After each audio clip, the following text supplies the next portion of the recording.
Hey there, everybody, and welcome to Blacklist Universe. My name is Mike S. Miller. I'm a 32-year comic book industry veteran, best known for my work on Injustice, where I had to draw Wonder Woman a lot. I had to draw a lot of Wonder Woman, and I will be 100% honest with you, I was never a fan of the design of her costume for the Injustice series. I'm sorry to all my Injustice fans out there, but I didn't like almost any of the character designs in Injustice. I don't know why they relied so heavily on armoring characters that didn't need to be armored, maybe just to try to create some sort of a unique branding experience for the characters, but they armored the crap out of everybody. I mean, from Flash to Superman to Wonder Woman. Okay, I grant you, Wonder Woman, she only had this giant plate of immovable metal on her chest. It was just weird. I didn't like to draw it. I didn't think it looked good. And I'm many years removed now, so I can voice my opinion publicly. Injustice, great story. I'd say great art, but I was one of the artists on it. The other artists were also great. Or the other artists were great. I don't want to toot my own horn. But character designs, no. The Nether Realms. You know what? I think it was Nether Realms. I honestly not sure if they hired out or they did the character designs themselves, but no good. No bueno. Sorry, NetherRealms, or whoever hired, no bueno. And so I also noticed they did another character reboot on Wonder Woman at DC Comics for the Absolute DC brand comic book line. And while there's not a lot of issues with that one that I take, they gave her these weird spiky armor things that I just didn't feel that was terribly Wonder Woman either. So what I did was I kind of took a few of the more modern aesthetics that sort of the modern updated audience is used to, like from the movie, which they've converted into the designs for, because, you know, the Wonder Woman movie character was so popular, it's Gal Gadot, how could it not be, that they kind of transferred some of those aesthetics into the comic books. But I went a step further than that, and I used some of those aesthetics because I do think they look good on the character. Darn it, now I want to talk about the face because I'm working on the face. All right, I'm working on the face, so I'm not going to talk about the face. I have always given Wonder Woman this sort of sleek face with a longer, I'd call it the Roman nose, because of where the legends from, I mean, it's not Rome, it's Greece, but the legends of the Amazons comes from. I always thought she should be a little more Greek, a little more Roman. And so I give her the longer nose, and you know what? That's how I used to draw. If you read my Injustice stuff, and you'll notice that about my Wonder Woman. And then when they cast Gal Gadot, and she's got that, I mean, she's Jewish, but she's got that Mediterranean nose, and I was like, they cast my Wonder Woman, and I was so stoked. It was so great. I mean, nothing against Linda Carter. Linda Carter was beautiful and all that stuff, but she's got that little cute little pug nose, and it's just like my vision of Wonder Woman was this. So, yeah, when they cast Gal Gadot, I was just all about it. So I love that. All right. So, anyways, back to the armor, as I was saying, the like the gauntlet thing that they give her. I even extended it a little bit to make it full all the way up to the elbow. So, not that. And again, that is a weird thing with Wonder Woman. She doesn't technically need armor, but well, I mean, I guess it depends on who's writing it and what her actual origin story is. I thought it's a good classic look. And speaking of classic, if you'll notice my design, I went back to the original concept art, not even the original published Wonder Woman. I went back to the original concept art, and I took ideas from that, which is that she had this, I don't know what you call that top, but the sort of a bustier top type thing with just the eagle on it. Although I spread the eagle out so it sort of does wrap around. I don't know if it would be metal. I don't know what the material it would be, because you want it to be semi-flexible, but at the same time, I guess it doesn't really matter. I know I'm being a total hypocrite, because that big clump. Okay, here's the thing. In Injustice, it was this giant, thick, clunky thing, just like the Superman S on his chest. None of it made any sense. It drove me a little bit bananas drawing it over and over again. So anyways, I gave her that. It's very reminiscent of the original concept art for the character. And then the same thing, she had this belt I'm stylizing the belt a little bit more and modernizing it a little bit more than what they had in the original. And then just a simple skirt. They have gotten really far away from the skirt. I mean, in all the various iterations of Wonder Woman, they give her tights, they give her pleats, they give not like pleated skirts, but like the pleats, like the leather thing, like the modern take for the Wonder Woman movies. The shield and sword, that's something they've been giving her since I think like the 70s, if I remember correctly. I think George Perez gave it to her first. If I'm wrong, let me know in the comments section. If you think I'm way off base on this design, let me know in the comments section. And if you have suggestions for other characters you want me to do, please let me know in the comments section. I rack my brain trying to come up with good characters for these videos. Yeah, it would really help me out to know what the audience wanted to see, so please do that. And then while you're at it, please hit that subscribe button and hit all notifications. In case I do one of the characters you pick, you'll get notified and know that I'm doing what you want from me. I am here to serve the audience. You are the audience. So please do like, subscribe, and share. Yeah, let's get on with this video. So the shield, I put a little tightening strap on there so she can tighten it around her forearm. And then this is hard to see because it's a side view, but that's a W. I wanted to try to bring the WW motif in as many places as I could that made any sense.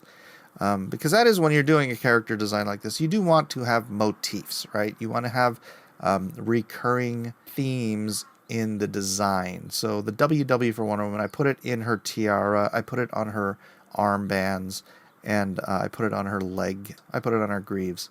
For those of you who are unfamiliar with the names of the shin guards on armor, they are called greaves. I can't remember what the foot scalloping is called. Is it just called scalloping? I don't know. I'll have to go look that up. But yeah, so the WW is on there. If it was a forward-facing pick, then whatever. But it's nice to be able to do a flying character, so I can do some nice pointed toes, and she's like up in the air. And I don't think the original Wonder Woman flew, but the modern one does. So again, this is a sort of modern / original design mishmash, and I think it's coming out pretty decent. And then you see what I did in the hair. I did sort of the just giant block of black hair, but long, flowing. The original design, she's got very like a short cut, like a bob, not a bob, but like short curly hair. I gave her sort of the wavy straight. Is it wavy straight?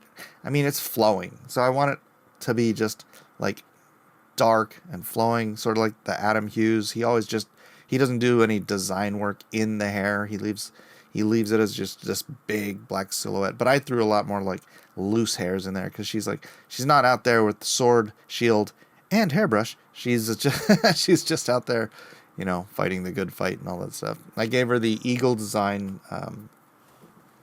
or the winged design, and the W design on the guard of her sword, which may not be, comic book accurate. I'm not sure. I didn't reference what her actual design is for the sword in the comics or the movies, but I just thought a cool winged W, again with the motif, doubling up on the motif on her eagle on her chest plate, and then the short, what is that, a gladius? The Greek swords are it's a gladius, so something like that. I tried to maintain the Roman Greek, whatever, motif throughout, and then I went in here and started my coloring process, which all of you know is tint, tone, and hue. Tint, tone, and hue, ladies and gentlemen. Started with the basic flesh tone, and then I dropped the shadow over it. I wanted the color to come in from the side so you can get a good emphasis on the... Is it silly to emphasize a nose? I don't know. Maybe. But I wanted...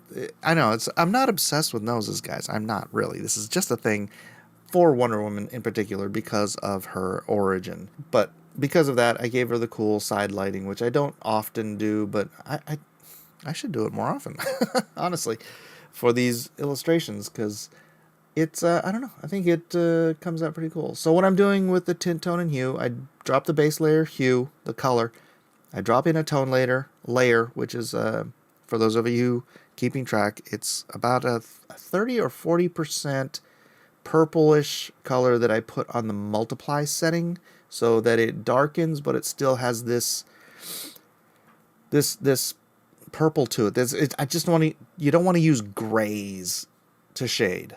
Okay. Use a purple, use a blue, heck, use a freaking green. Just use a cool color to shade and then excise out. Well, when you're doing it the way I'm doing it, then you drop the shade everywhere and then you excise out where the light is going to be hitting.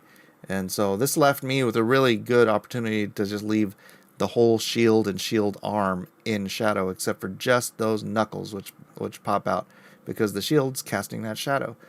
And then, you know, work around all of the other details, work around with drop shadows. You have to be mindful and understand where shadows would fall, or rather where the light would light up. You want the shading to give you the feel of 3 dimensions in a 2-dimensional drawing. On the thigh, of course, you pay attention to a woman's leg is not, okay, it can be like super muscular and everything, but women have extra layers of fat, and that's not a bad thing. Ladies and gentlemen, that's not a bad thing. The extra layers of fat, they give her that soft delicateness that we love about women. That's what we love.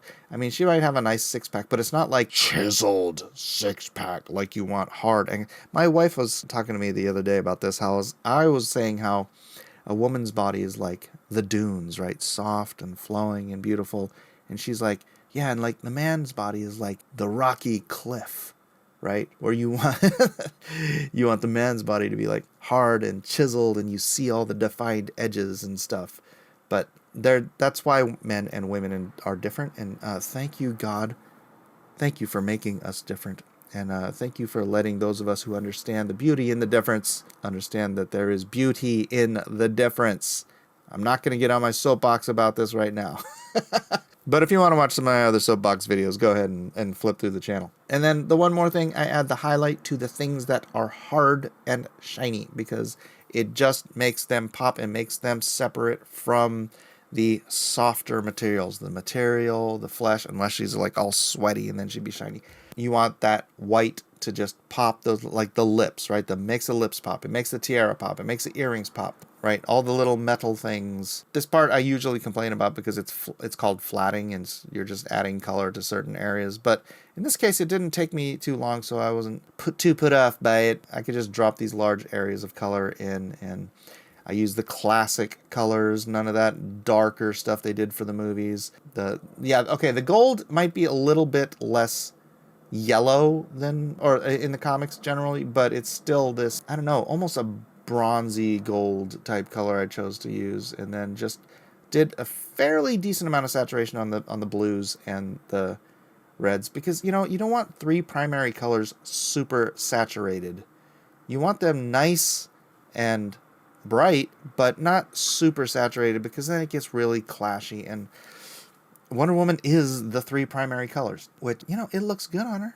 I gotta say, it does look good on her. And then, of course, the last color you add in on a Wonder Woman outfit, you gotta give her them nice shiny stars on her. Whatever they give her, leggings or tights, a bikini bottom, or a skirt, you gotta give her those stars, because she is the, even though for some reason, even though she's not technically American, you know, she's a visitor from Themyscira, she still wears the American motif, and I'm okay with that. She is, somehow or another, this foreigner is a patriotic American character, and I love her for that.